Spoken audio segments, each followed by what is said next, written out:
কথা বলছিলাম। তো ওই লাইভে তো চন্দন ফার্স্ট এসেছিলো, সেই দিনের লাইভটাই প্রথম। এবার আমি চন্দনের সঙ্গে কথা বলেছি, এবার যেরকম জিজ্ঞাসা করি সেরকম করেছি যে চন্দন খেয়েছো, কী খেয়েছো। এবার আমার বাড়িতে তো আমার ফোনটা আছে, আমার বর আমার লাইভটা দেখেছে, ঠিক আছে। এবার রাত্রিরে ফোন করেছে, ও দুবার ফোন করেছে, ফোনটা সাইলেন্ট ছিল। আমার ফোন বেশিরভাগ সাইলেন্টই থাকে, এই কথাটা তোমাদের যেটা ডাব নেই, তোমরা তো ফোন করো না। আমার ফোন বেশিরভাগ সাইলেন্টই আমি রাখি।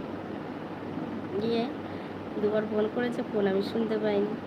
এবার যাই হোক, আমি ফোনটা যখন হাত দিই তখন দেখি 2টো মিস কল। কার না? আমার বরে।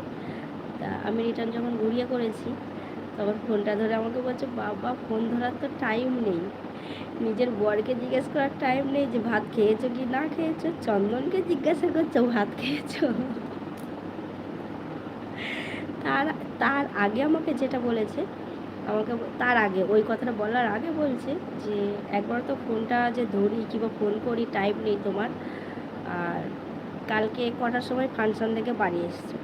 তা আমি বলছি তুমি কি করে জানলে, আমি তো তোমায় ফোন করে বলিনি যে আমি ফাংশন দেখতে গেছিলাম। গিয়ে বলছে আজকে কটার সময় উঠেছো। আমি বলছি কেন, আমি সকালবেলায় উঠে পড়েছি।